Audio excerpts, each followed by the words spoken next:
Hello everyone, welcome back to our channel. কেমন আছো তোমরা সবাই? আশা করছি সবাই খুব ভালো আছো। আর আমার আরও একটি ভিডিওতে তোমাদের জানাই অনেক অনেক স্বাগত। আজকে সেরকম কিছুই স্পেশাল ছিল না, কিন্তু অনেক দিন কোনো ভিডিও বানানো হয় না, শুধুমাত্র তারই জন্য আজকের ভিডিওটা শুরু করেছিলাম। এখন সকাল 10টা মতন বাজছে আর আমি এখন ঘর মুছছিলাম। রাহুল চলে গিয়েছিল দোকানে, তারপর তাড়াতাড়ি স্নানটাও আমি সেরে নিয়েছিলাম। আজকে খুব একটা বেশি কাজ আজকে ছিল না, অনেক কাছাকাছি থাকে অনেক সময়, আর ঘর পরিষ্কারেরও থাকে। আজকে সেরকম কোনো ব্যাপার ছিল না। এখন সবই হয়ে গেছে, এবার আমি নিচে চলে যাবো মায়ের একটু রান্নার জন্য সাহায্য করার জন্য। আর এগুলো দেখো, একটু দেখাই। কালকে এই পার্সেলটা এসেছিলো, রাহুল নিয়ে এসেছিলো হঠাৎ করে এই ময়েশ্চারাইজারটা আমার জন্য। দুটো নিয়ে এসেছিলো, বাট এটা তোমার শীতকালের জন্য ভালো, গরমের জন্য অতটাও ভালো নয়।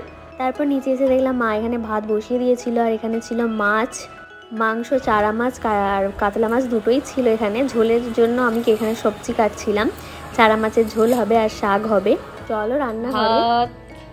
শাক ভাজা, পটল আলু ভাজা, চারা মাছের ঝোল। তুমি খাচ্ছ? ভাত ডাল আলু ভাজা। ভাত ডাল আলু ভাজা শুধু? কেন মাছ নেই কেন? মাছ আমরা জানি তো।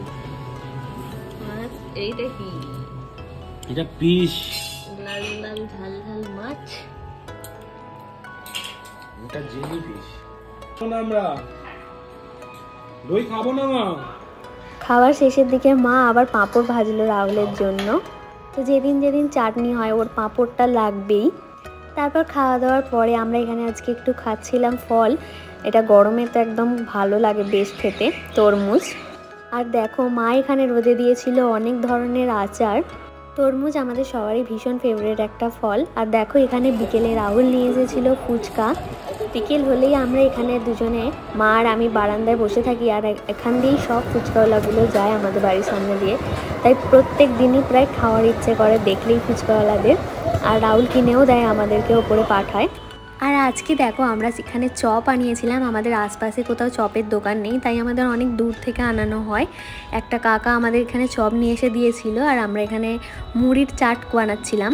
সবাই মিলে আমরা এখানে বসে মেঝেতে মুড়ির চাট করছিলাম। এটা আমাদের ভীষণ ভালো লাগে মুড়ির সাথে। তারপর মা এখানে আমাদের জন্য নিয়ে চলে এসেছিলো গরম গরম চা। আমরা খুব কম সময়ে এরকম মুড়ির চাটফাট করে খাই। সন্ধ্যের দিকে আমরা খুব একটা বেশি টিফিন করি না, কিন্তু যখন মাঝে মাঝে আমাদের বাড়িতে এরকম চপ নিয়ে আসা হয় আর আমরা এটা মুড়ি দিয়ে ফিস্টি করে খেতে খুব ভালোবাসি।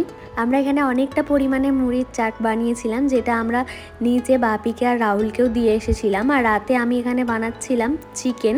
দিনের বেলা আমাদের যে চিকেনটা আনা হয়েছিল ওটা আর বানানো হয়নি, যেহেতু দুরকম মাছ ছিল আর সবাই মাছ খাবে বললো, তাই চিকেনটা রেখে দেওয়া হয়েছিল। এটাকেই আমরা রাত্রিরে বানাচ্ছিলাম। তো এই ছিল একটা মিনি ব্লগ। ভালো লাগলে অবশ্যই like, comment, share and subscribe করবে চ্যানেলটাকে। Thank you for watching. By.